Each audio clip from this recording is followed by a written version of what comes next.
Oh, ternyata ininya masalah ya. Baik, nggak apa-apa. Baik, Bapak dan Ibu, kita akan membahas ini materi tadi Pak Ilman sudah masalah kebijakan ya, masalah kebijakan. Nah, sekarang kita materi yang kedua. Ini sebetulnya nanti saya juga akan lebih banyak sharing ya dengan tentang pengalaman dari Bapak dan Ibu gitu di dalam proses penyelenggaraan POT HI. Jadi kita akan bicara tentang stunting sebagai masalah pertumbuhan dan perkembangan anak. Saya mau coba dulu ini, bisa nggak ya? Oke. Baik. Nah, saya mau buka pakai pantun karena tadi Mbak Aris juga pakai pantun gitu ya. Ada anak pergi dengan ibunya. Cakep. Jalan bermain di labirin. Cakep.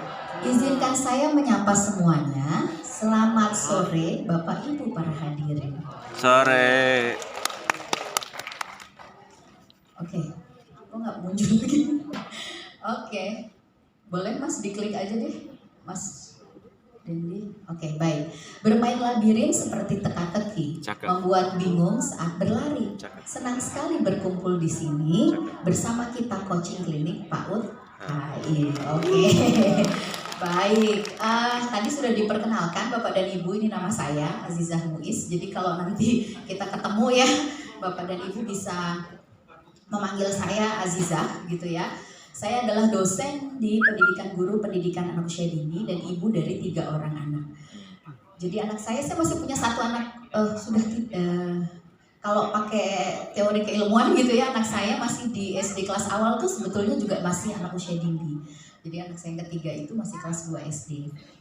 Nah, saya tidak berpanjang kata karena dosen tuh gampang sebetulnya ngeceknya. Bapak Ibu boleh di-scan QR code-nya, itu Google Scholar saya gitu ya. Jadi kalau mau mengenal lebih jauh gitu ya, itu bisa dicek di situ. Nah, baik Bapak dan Ibu, karena kita akan bicara tentang sampai 3 hari ke depan gitu ya bersama dengan narasumber yang lain, boleh ya kita sepakati dulu sama-sama gitu ya ketika kita coaching klinik apa sih supaya kita juga nyaman ketika berada di kelas ini. Meskipun tadi mungkin sudah di-mention juga gitu ya oleh Mbak Yani atau oleh Mbak Amel. Oke. Sepakat nggak ini? Saya tanya dulu gitu ya. Tidak menyalakan dan membuka gawai, apakah itu handphone, laptop, kemudian notebook dan perangkat lainnya selama kegiatan berlangsung. Atau tidak harus, kalau handphone mungkin bisa di-silentkan gitu ya, suaranya tolong senyapkan gitu ya. Tapi laptop selagi itu tidak digunakan untuk kegiatan, saya pikir ditutup saja gitu ya. Ditutup saja, jadi kita akan fokus untuk menyimak ke depan. Sepakat ya Bapak dan Ibu? Sepakat. Oke, baik. Kemudian yang kedua, sama kita lelah ya Bapak dan Ibu. Saya yakin perjalanan panjang gitu ya untuk sampai ke Jakarta. Tetapi mohon izin gitu ya ketika di kelas tidak tidur gitu ya. Jadi sama-sama. Pokoknya kalau udah kelihatan nih di ujung yang sana udah mulai ngantuk gitu ya. Biasanya kita harus ice breaking gitu ya. Itu tandanya kita harus bergerak gitu ya. Karena di Finland tuh seperti itu Bu. Kalau pembelajaran itu 35 menit gitu ya harus berdiri bergerak. Karena 30 menit pertama saya yakin Bapak Ibu masih berusaha untuk masih konsentrasi gitu ya. Tapi 30 menit berikutnya udah mulai nih turun sedikit gitu kan ya, udah mulai deh toleh sana toleh kiri. 30 menit berikutnya, nah jangan-jangan yang di pojok udah terlelap. Jadi per 30 menit itu memang kita harus bergerak. Oke, kemudian mohon tidak merokok juga ya di dalam ruangan Bapak dan Ibu. Kemudian kita sepakati juga mungkin tidak meninggalkan kelas selama sesi. Jika misalkan Bapak dan Ibu ingin keluar gitu ya, mungkin bisa izin dulu kepada tim fasilitator yang ada di sini. Seperti itu. Sepakat dengan aturan ini? Sepakat ya, kita nyaman ya sama-sama. Oke, baik. Nah, Bapak dan Ibu, sore sampai dengan malam nanti saya mengajak Bapak dan Ibu review gitu ya. Tadi hebat sudah ada yang 100, artinya harus dipertahankan gitu ya besok ketika post test. Nah, mudah-mudahan nanti kalau yang belum gitu ya dan mungkin soalnya jawabannya tadi masih ada yang keliru, jadi tolong diperhatikan baik-baik gitu ya. Karena nanti akan muncul lagi gitu ya pertanyaan tentang pertumbuhan dan perkembangan. Jadi ini beberapa hari akan kita bahas gitu ya terkait dengan pertumbuhan dan perkembangan. Yang pertama kita akan mengenali terlebih dahulu tentang apa sih sebetulnya pertumbuhan dan perkembangan. Kemudian kita akan bicara juga tentang faktor-faktor apa sebetulnya yang mempengaruhi pertumbuhan dan perkembangan anak. Kenapa ini penting gitu ya. Dan juga kita akan bicara berikutnya adalah stunting sebagai masalah pertumbuhan dan perkembangan. Dan ini menjadi sebuah isu nasional dan menjadi salah satu skala prioritas ya, program prioritas dari pemerintah gitu ya untuk percepatan penurunan stunting. Jadi bagaimana gitu ya, ini akan juga kita bahas sama-sama gitu ya. Kemudian yang berikutnya nanti, nah terkait dengan perkembangan ini pasti kita tidak akan jauh-jauh bicara tentang stimulasi perkembangan seperti itu. Nah, baik Bapak dan Ibu, kita akan review sebetulnya pengalaman Bapak dan Ibu saja. Di depan Bapak dan Ibu sudah ada post-it, kertas warna-warni gitu ya. Sudah. Kertas warna-warninya. Nah, saya minta Bapak dan Ibu tidak menuliskan banyak-banyak ya, tapi begini, saya akan bertanya kata kuncinya saja. Jadi kalau Bapak dan Ibu pegang berapa post-it? Satu orang dua? Oke, satu orang dua post-it, tolong dituliskan di post-it yang warnanya sama nggak? Oke, beda-beda. Gini, Sama. ditulis dulu nomor 1 dan nomor 2 di post-itnya. Nomor 1, warna yang berbeda boleh, ya warna yang berbeda atau dinomori saja. Kalau yang kebagian warnanya sama nggak apa-apa, dikasih nomor aja, nomor 1 dan nomor 2.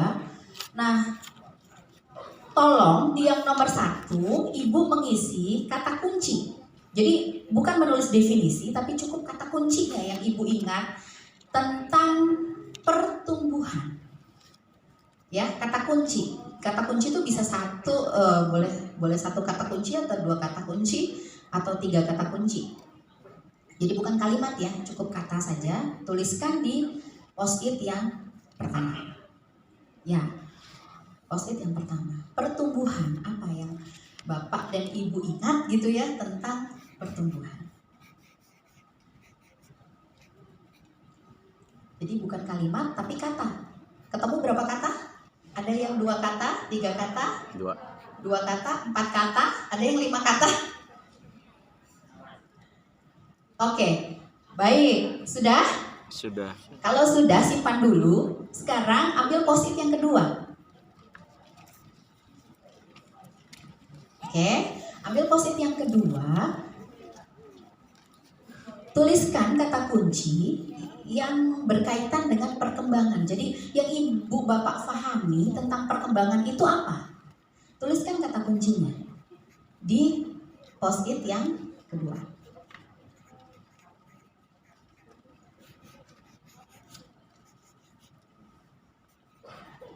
Boleh agak besar gitu ya. Tulisnya agak besar boleh. Biar kelihatan. Nah, sudah Bapak dan Ibu? Oke, Sudah. biar kenal dengan kanan kiri, dengan teman semeja. Nah sekarang coba, atau mungkin semeja aja deh, bertiga ya, karena agak susah juga kalau harus sama-sama. Nah diskusi dengan teman bertiga, coba dilihat kata kunci yang pertama dulu. Ya, silakan Bapak dan Ibu kenalan dulu, toleh kanan kiri gitu ya, dengan teman kanan kiri. Oke, ada nggak kata kunci yang sama untuk pertumbuhan dan kata kunci yang sama untuk perkembangan? Dapat diukur fisik beda. Tapi Oke. sarua fisik sih. Nah Bapak boleh gabung Pak, mendekat aja karena Oke, boleh bertiga. Boleh Pak, Bapak maunya ke sini atau ke sana. Oke. Dilihat kata kuncinya ada yang samakah di antara kata kunci yang dituliskan oleh temannya? Oke. Beda, Bu. Nah, kemudian coba dirumuskan dari kata kunci yang didapatkan. Oke, baik. Oke, kalau sudah dirumuskan ya. Dirumuskan apa yang disebut dengan pertumbuhan dan apa yang difahami tentang perkembangan dari kata kunci itu. Bertiga ya. Iya, boleh bertiga supaya mudah. Bertiga aja, nggak apa-apa Ibu, bertiga. Bapak yang di sana bertiga. Ayo Bapak dan Ibu, sudah dikumpulkan kata kuncinya? Nah iya, coba diramu Nah, apa sih sebetulnya yang disebut diracik gitu ya? Diracik sebetulnya apa sih pertumbuhan dari? Tapi emang benar. Kenapa tadi menuliskan kata kunci itu? Fungsi jadi kemampuan dia Oke. berlarinya meningkat. Dirumuskan dulu yang pertama Berpikirnya pertumbuhan dulu, meningkat. kemudian yang kedua perkembangan. Menjadi satu kalimat tentang pertumbuhan, satu kalimat tentang perkembangan. Oke? Izin Mbak Azizah, Berarti fisik. Mbak Yani. kita apresiasi dulu yang mengikuti secara daring juga alhamdulillah Oh, iya. antusias. Oke, Jadi kita boleh tampilkan ya Mas. Oh, boleh, Nanti boleh, ya. silakan. Mereka juga Oh iya, kita punya 8 orang ya yang dari Iya. ada teman 8 Betul. orang dari. Oke, silakan. boleh ditampilkan, mereka juga menulis di kolom chat. Oke. Menarik nih. Interaksinya luring dari. Iya, luar biasa. Tantangannya juga. Sudah dirumuskan atau diramu, diracik kalimatnya tentang apa itu pertumbuhan dan apa itu kemampuan. perkembangan. Sudah, Bu? Oke. Ini satu daerah. Oke, sudah? Sudah, Pak? Sudah, Bu? Oke. Oh, kita lihat ini ada teman-teman yang daring ya. Mereka juga menuliskan. Ini kata kunci yang mereka tuliskan. Pertumbuhan kuantitatif, perkembangan kualitatif. Ada yang punya kata kunci yang sama? Pertumbuhan kuantitatif, perkembangan kualitatif. Pertumbuhan fisik, Oh iya betul. Sama. perkembangan kemampuan. Oke, pertumbuhan kata kuncinya bertambahnya ukuran fisik.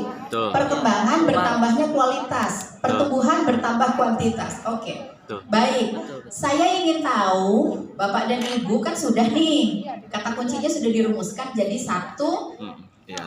pemahaman ya tentang apa itu pertumbuhan, apa itu perkembangan. Nah, saya mau perwakilan dong dari 3 Perkembangan dulu dari 3. Ada 3 sisi. Oke, pojok Pak, silahkan yang di belakang. Badannya besar. Ya, terima kasih Ibu. Alhamdulillah Pertumbuhan dulu ya Pak. pertemuan setelah menentukan kata kunci antara saya dan teman saya, ada kata yang berbeda. Kalau saya adalah apa tadi itu? Dapat diukur. Oke. Kalau teman saya adalah fisik. Oke. Sehingga gabungannya adalah Mm-mm. yang dimaksud pertumbuhan versi kami adalah adanya perubahan fisik di mana bisa diukur, misalkan dari tingginya 3 cm menjadi 4 cm. Oke. Beratnya baik. yang 4 kilo menjadi 5 kilo. Itu pertumbuhan. Oke, baik. Ya. Nah, teman-teman yang sisi sebelah sana, ada yang punya kata kunci selain yang dapat diukur dan fisik? Oke, Ibu paling depan, silakan. Ada yang lain Bu? Sama. Selain kata kunci dari Fisik, ini adalah proses pertambahan ukuran. ukuran, oke. Kemudian dari kecil menuju besar. Kecil ke Kualitas besar, dan kuantitas ya, sama aja Bu. Ya, sama ya. ya. Kualitatif sama Dari kecil ke kuantitatif. besar, kemudian fisik serem. Kualitas Oke, fungsi. baik. Ada lagi? Sama. Kalau dirangkai jadi apa yang disebut dengan Sama. Kalau dari Beda kata kami aja. tadi dari 4 orang itu dari Ada bahasanya ukur, yang berbeda. diangkakan. Jadi perubahan proses pertambahan ukuran dari kecil menuju besar dalam bisa ya, aspek Pak, ya? aspek Kita nggak fisik, salah berat badan, tinggi Iya. badan, Kan hingga berkembang yang bisa. Berkembang Oke, bisa. baik. Kita beri aplaus dulu untuk Bapak dan Ibu yang di depan. Oke, Yang baik. motor Pak. Wah. Nah, Bukan Bapak tadi. ketemu Dari sana dengan bisa kata kunci yang berbeda gitu ya. Oke, terima kasih. Sekarang saya ingin tanya, bagaimana dengan perkembangan yang tengah? Yang tengah, Ibu, silahkan. Apa itu perkembangan? Kata kuncinya. Baik Ibu, untuk kelompok kami tadi untuk perkembangan ada kata kuncinya tidak tampak, terukur, kemudian ada tambah kosakata, Kemudian ada teman satu lagi menuliskan meningkatnya keterampilan. Nah, kalau kami merumuskan perkembangan itu adalah sebuah perubahan yang terjadi pada individu atau Kemampuan pada dia bahasanya kan nggak nampak. tidak tampak tetapi Itu goib terukur itu sobat. secara Kasat mata. kualitas begitu. Contohnya pertambahan jumlah sel dalam diri seseorang tidak tampak tapi pasti terukur karena dia akan bertambah kemampuannya atau kompetensinya. Sama contoh yang dituliskan oleh teman saya di atas, bertambahnya kosakata yang tadinya anak dari mungkin mengenal hanya 10 kosakata kemudian bertambah menjadi beberapa puluh atau beberapa ratus gitu ya. Kemudian juga meningkatnya keterampilan yang tadinya tidak bisa menjadi bisa dengan bantuan dan kemudian bisa secara mandiri seperti itu. Terima kasih Ibu, saya lupa tanya asalnya dari mana tadi ya. Nanti lebih mengenal nanti lagi ya. Oke, satu lagi tentang perkembangan.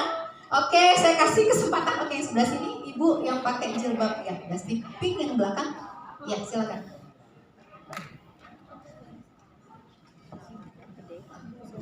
Terima kasih. Saya Santinta dari Kabupaten Gorontalo Utara. Izin akan mencoba menjawab tentang perkembangan. Kalau kata kunci yang kami ambil adalah fondasi 6 aspek fondasi awal anak. Jadi kalau menurut kami perkembangan itu lebih ke kuantitas seperti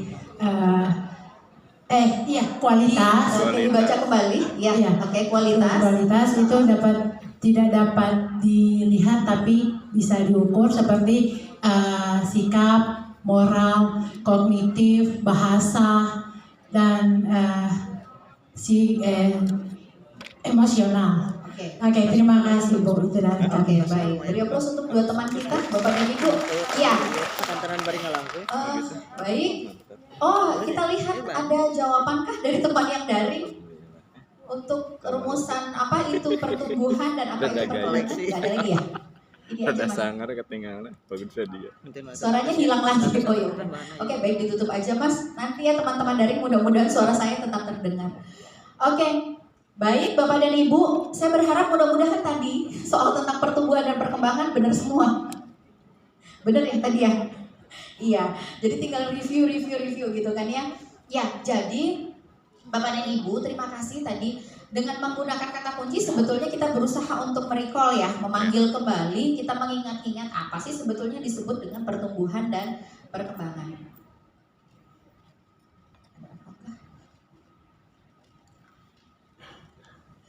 Teman-teman tolong dong.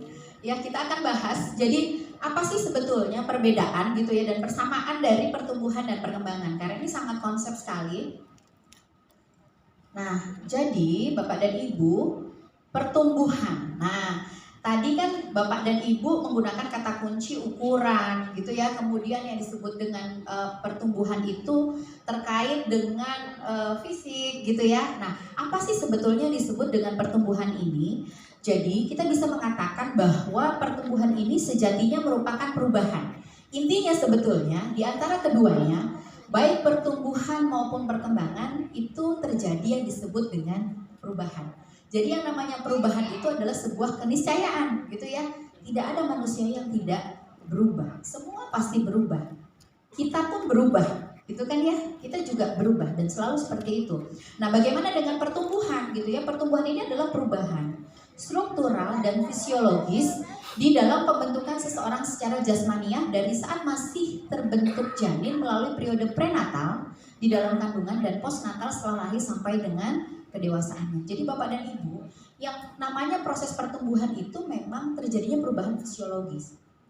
Ya, perubahan di dalam diri kita. Tapi yang seperti apa di bawah dijelaskan. Jadi terjadi perubahan yang ini pun terjadi sejak mulai konsepsi, gitu ya.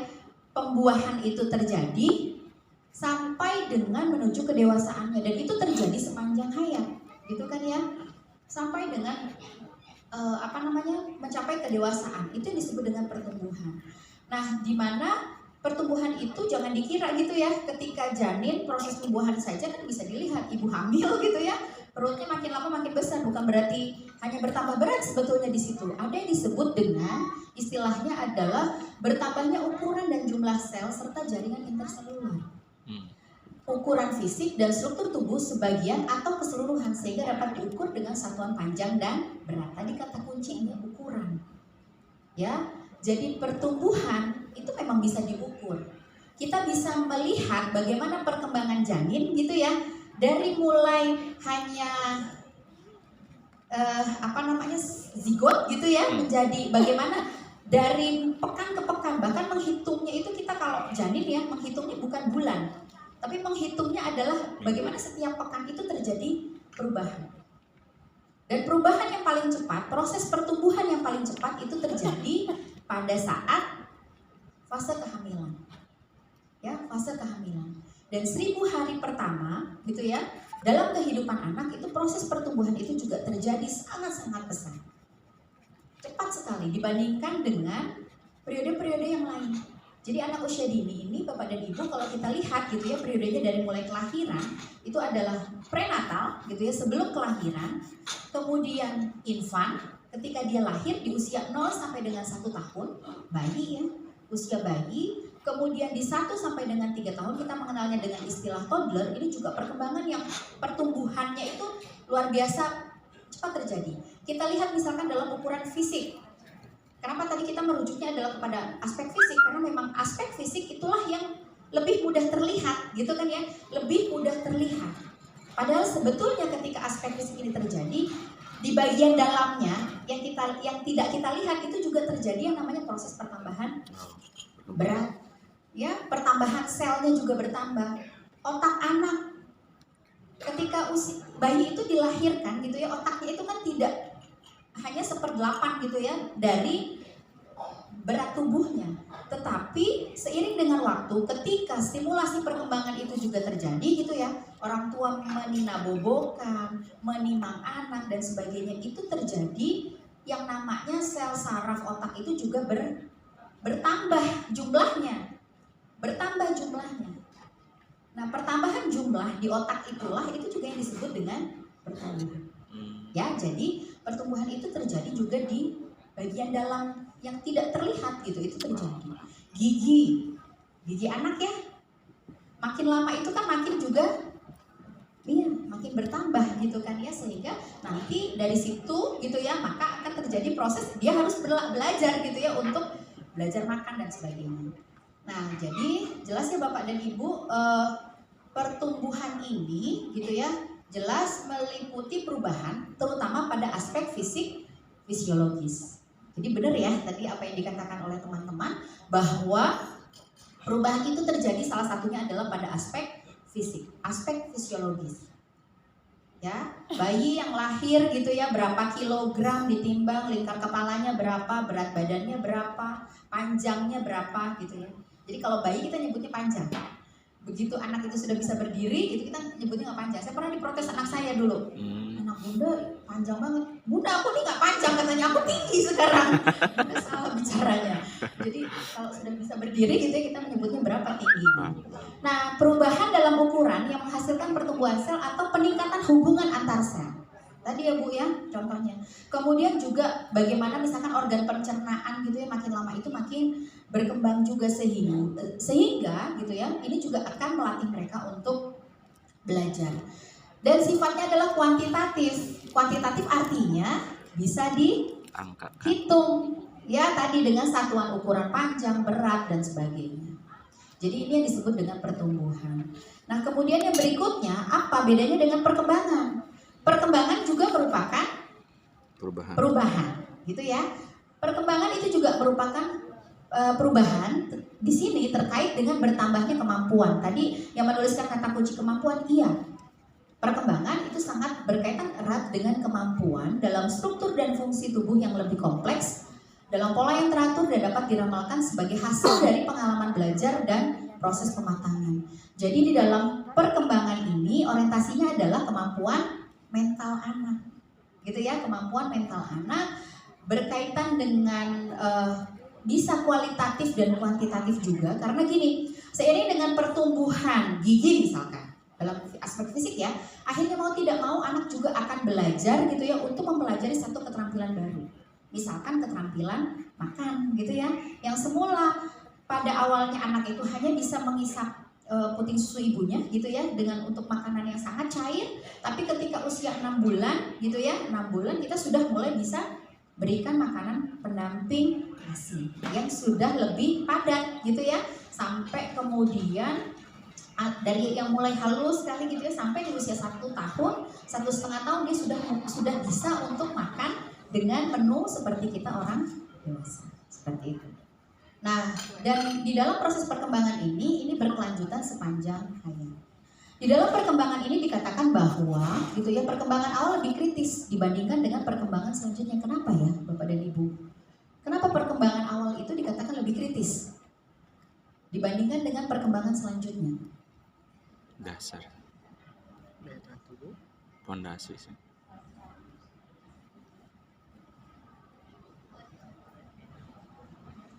Perkembangan awal itu lebih kritis daripada perkembangan selanjutnya.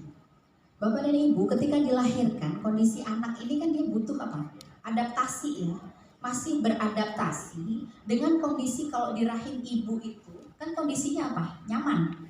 Ya, bayi itu akan sangat nyaman di di dalam rumah gitu ya, di dalam rumah ibunya itu sangat nyaman sekali. Tetapi ketika anak ini dilahirkan gitu ya, bayi ini dilahirkan, mau tidak mau mereka harus belajar beradaptasi dengan lingkungan sekitar. Ya, bagaimana mereka harus merasakan ternyata suhunya itu tidak sama ya dengan suhu yang ada di rahim ibunya. Sehingga mau tidak mau anak belajar untuk mempertahankan diri, gitu kan ya, mempertahankan diri. Belajar untuk mengenali lingkungan sekitarnya, membangun rasa percaya. Siapa nih tangisan pertamaku yang mencoba untuk merangkul, memeluk aku itu siapa? Dia kenali coba wajah ibunya, oh wajah ayahnya, yang ketika kalau misalkan dia menangis gitu ya, akan langsung mengangkatnya. Ada yang mengatakan gini, kalau bayi baru lahir kalau nangis jangan langsung digendong. Benar nggak Pak? Benar. Oh tengok dulu baru, oke. Karena penyebab menangis itu banyak. Tetapi di satu tahun pertama, Bapak dan Ibu, di 1 tahun pertama kelahiran, anak itu sebetulnya sedang membangun rasa percaya terhadap lingkungan sekitarnya, terutama keluarga ya, terutama keluarga yang paling dekat. Sehingga di 1 tahun pertama, gitu ya, ketika bayi itu menangis, itu adalah salah satu bentuk komunikasi yang bisa dia lakukan. Dia menangis, dia belum bisa ngomong kayak kita, gitu ya, belum bisa yang namanya bayi itu mengucapkan apa kata-kata, gitu ya, belum bisa, mama-mama tuh belum muncul, itu baru muncul nanti di usia 7 bulan, 8 bulan, gitu kan ya. Nah, di fase ini, gitu ya, anak itu dia akan membangun rasa percaya ketika ayah ibunya bersegera untuk melihat, gitu ya. Kita memang harus mendeteksi anak ini menangis kenapa, gitu kan ya. Lihat dulu, oh karena mungkin popoknya penuh gitu ya, popoknya penuh sehingga dia tidak nyaman dan sebagainya.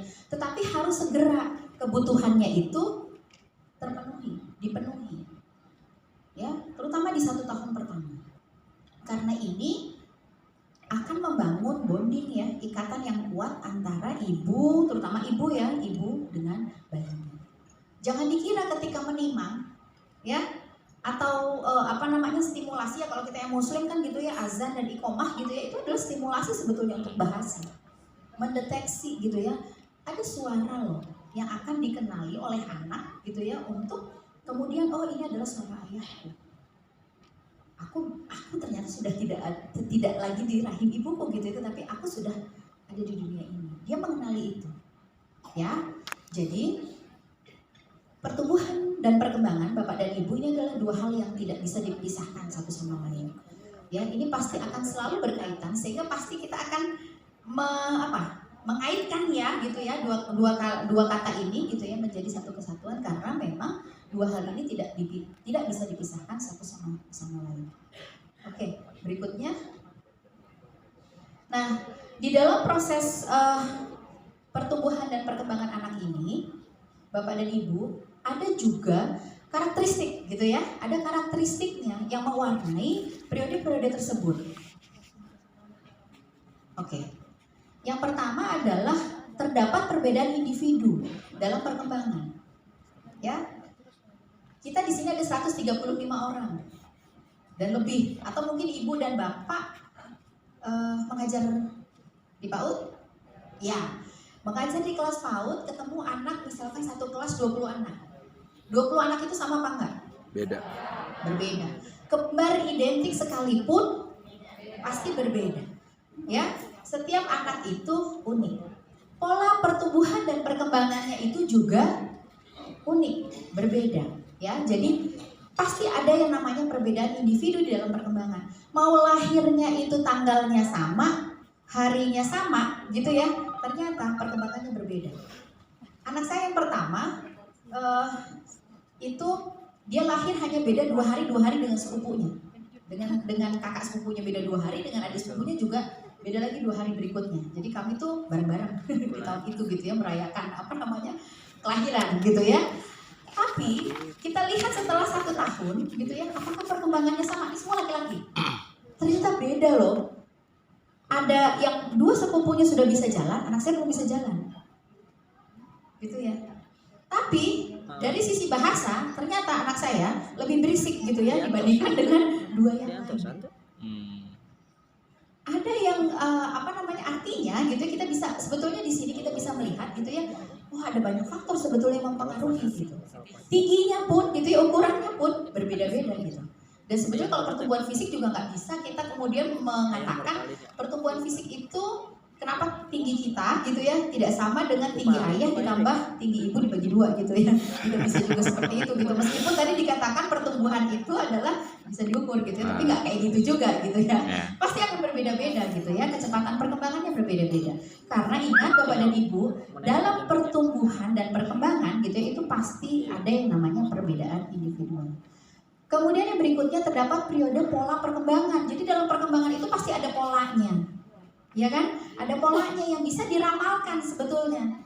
Kita ambil contoh misalkan dalam perubahan fisik. Ya, jadi selalu yang namanya dalam perubahan dari sisi fisik itu pasti akan menuntut yang namanya anak ini gitu ya, dia dituntut untuk bisa mempelajari sesuatu atau ada terjadinya perubahan perkembangan juga. Dalam perkembangan fisik misalkan kita lihat fisik motorik. Fisik itu berkaitan dengan aspek fisiknya gitu ya, aspek tubuh ini dan juga kalau motorik terkait dengan apa?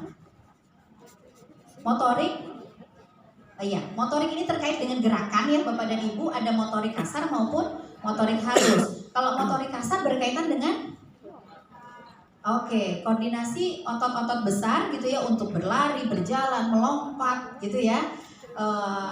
Merangkak dan sebagainya. Kalau motorik halus? Iya, koordinasi mata, jari-jari tangan. Ya, mata dan jari-jari tangan dan telinga.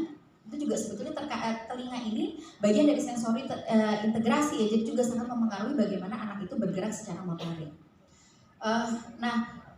Dalam perkembangan fisik, sambil contoh misalkan, dalam perkembangan fisik kita melihat anak di usia, ambil contoh lagi karena yang paling cepat itu di 1 tahun yang pertama, gitu ya, kita lihat 1 tahun pertama apa yang terjadi pada seorang bayi ketika dilahirkan, apakah bisa langsung ketika dilahirkan apa yang bayi hanya bisa refleks ya, gerakannya itu semua adalah gerakan refleks untuk menghisap, kan nggak ada yang ngajarin bayi itu menghisap puting susu ibunya.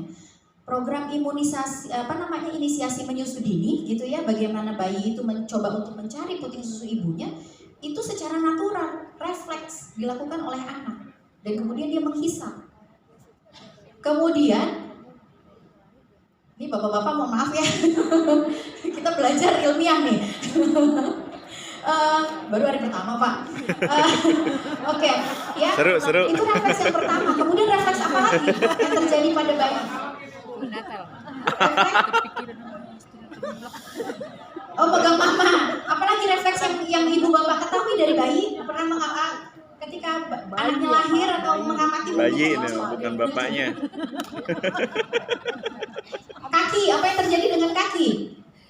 Meronta-ronta. Kaki nendang. Kalau kita colek apa yang terjadi pada kaki bayi? Pak, ke depan Pak. Bayi. Dia akan ketika ini telapak kaki nih, ya dicolek nih. Ya. Geli. Ketawa. Dia akan menutup atau membuka? Tutup. Ayo, mana geng menutup? Tutup. Mana Merenggut. yang membuka? Merenggut. Ada refleks, namanya refleks Babinski. Babinski. Menutup atau membuka? Ayo Bu, diinget-inget Bu, bayinya Tutup, dulu nih tutup, ketika tutup. di kalau belum punya anak nggak apa-apa deh. Tutup Bu. Yang ibu nih, menutup atau membuka? Nutup. Ketika dicolek, Nutup. Oh, bapak kita yang buka. ya refleks Babinski itu terjadi pada bayi yang baru lahir. Kalau kita sentuh kakinya, telapak kakinya dia akan Terbuka. membuka.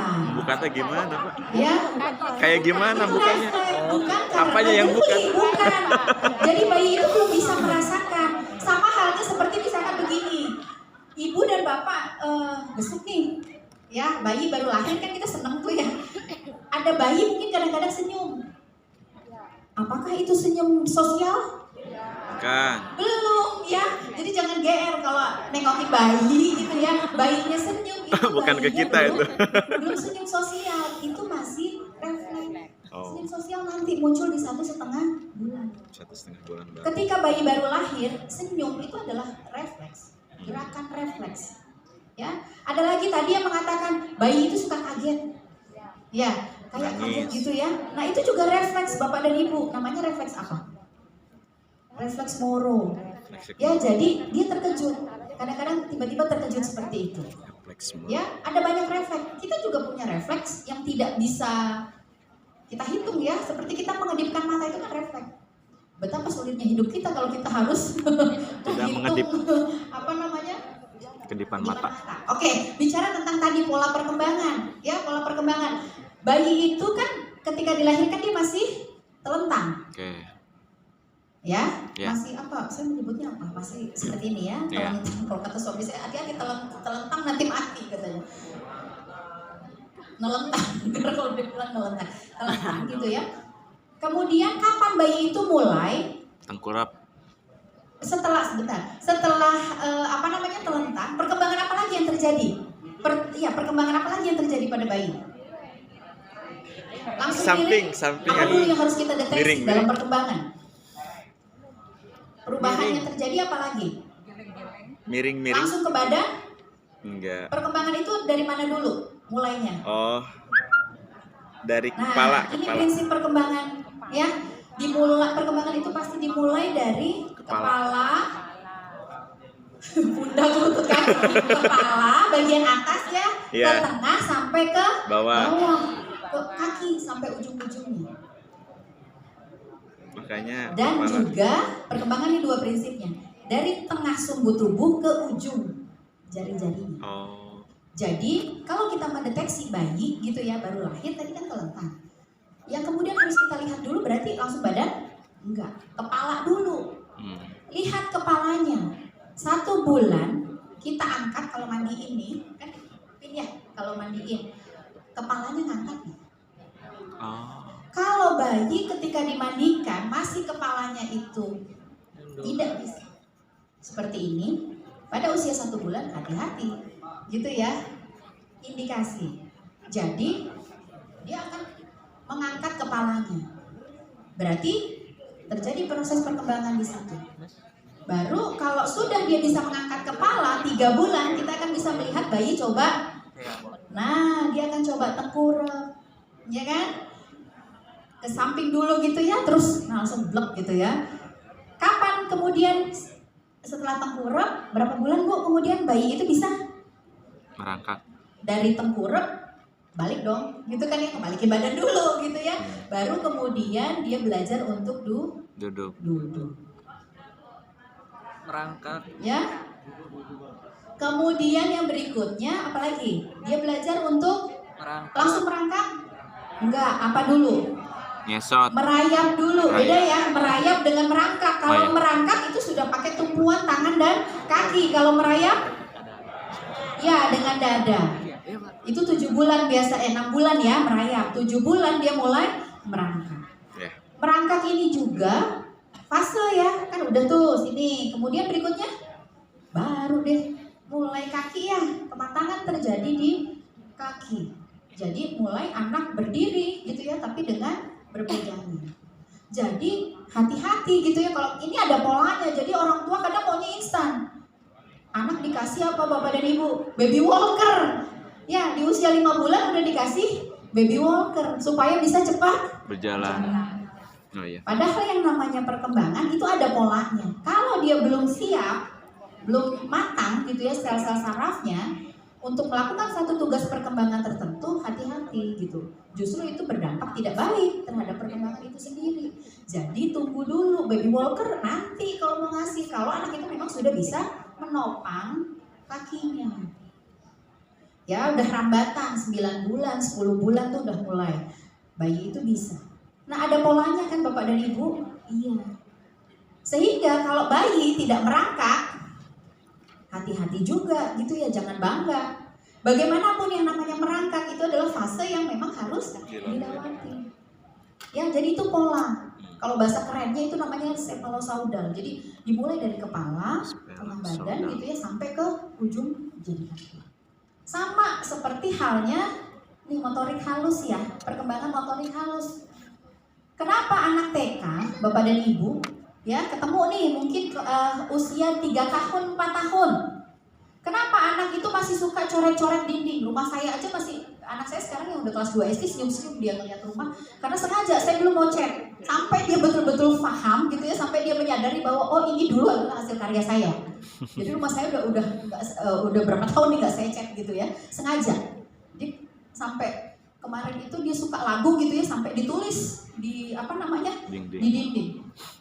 Kenapa anak lebih suka mencoret di dinding daripada dan di lantai gitu ya daripada menulis di kertas? Lebih leluasa, kemudian lebih kreatif. Nggak tahu juga ya. Pencitraan. Ada pencitraan Pak, makan apa? Itu kita Pak tadi. Sensasinya beda. Kalau dijawab pakai perkembangan, kenapa anak itu lebih suka gitu ya? Anak itu kalau kita perhatikan, dia lebih nyaman kalau melukis di dinding. Kenapa Bunda? Penasaran. Medianya besar, oke. Iya, jadi ini prinsip perkembangan juga. Perkembangan itu ada polanya. Anak tidak akan bisa mengkoordinasi jari-jari dan tangan, apalagi sampai pegang alat tulis seperti ini Bapak dan Ibu. Ini pegang alat tulis nih, kan dia harus apa? Memisahkan 3 jari. Ibu jari, telunjuk jari tengah. Ya, ini tripod grasp namanya. Ini penting sekali untuk belajar menulis. Nah, kita menemui kadang-kadang anak yang masih seperti ini ya. Apa yang ibu lakukan atau bapak lakukan kalau ketemu anak yang seperti ini? Dipegangin nulisnya, dikasih buku lembar kerja gitu supaya nulisnya lebih rapi. Oh, diberi kertas mas. Ya. Jadi kembali lagi ke perkembangan. Kenapa lebih suka mencoret di dinding? Tadi prinsip perkembangan ada polanya.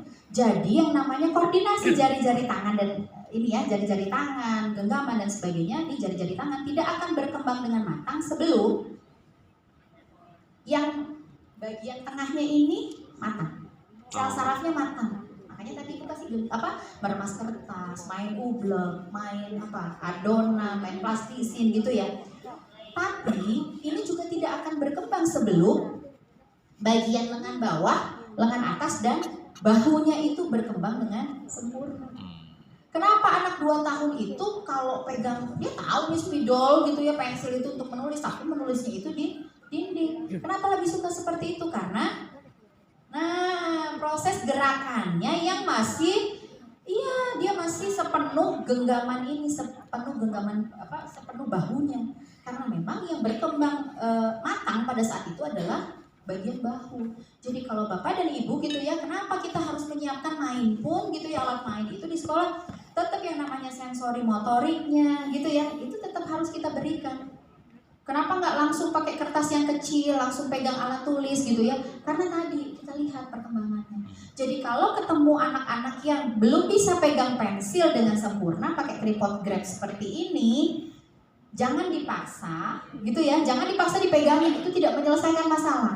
Tapi yang harus dilakukan adalah Ibu, Bapak siapkan alat main untuk menstimulasi supaya koordinasi jari-jarinya bagus. Dengan apa? Dengan main tadi ya, plastisin, meremas, pokoknya sepenuh dengan genggaman tangan. Puaskan dulu. Kalau yang di TK-nya sudah punya, di PAUD-nya sudah punya sentra bahan alam gitu ya. Nah, ajak anak ke sentra bahan alam dulu deh. Daun. 2 minggu gitu ya, main pasir, main air Tanah. kocokan sabun ya. Kenapa perlu anak itu mengocok sabun ya, main pakai kocokan karena kan bahunya ini bergerak. Ya, itu pola perkembangan. Jadi jelas ya, kalau bahasa kerennya ini adalah perkembangan proximo pizza. Bahasa keren gitu ya, bahasa ilmiahnya. Jadi diingat-ingat prinsipnya aja. Gitu ya. Jadi perkembangan itu nggak mungkin dari dari kaki ke Kepala. itu nggak mungkin. Ya, polanya pasti dimulai dari kepala Ke ujung kaki. gitu ya. Itu lagu bener ya. Oh, Kepala bener-bener ilmiah kaki, itu lagu. Itu urutannya. Ya. Dan juga dimulai dari tengah gitu ya sampai ke Ujung jari. ujung-ujungnya. Itu prinsip ya. Jadi pola. Nah, itu pola. Kemudian yang berikutnya, pada setiap periode habis ya. Oke, baik. Oke, ya baik Bapak dan Ibu. Banyak ya. Memang kalau saya kupas perkembangan itu dengan mahasiswa 1 semester ya, ada 14 SKS. Pantesan. Oke, baik karena Detil. saya tahu kondisi Bapak dan Ibu lelah ya. Keren, Bu. Oke, tapi terima kasih untuk atensinya. Kita masih akan lanjut nanti malam gitu ya, masih bisa kita lanjutkan. Silakan istirahat dulu Bapak dan Ibu, terima kasih gitu ya. Kita lanjutkan lagi nanti malam. Baik, saya kembalikan ke Mbak Yani. Baik, terima kasih banyak.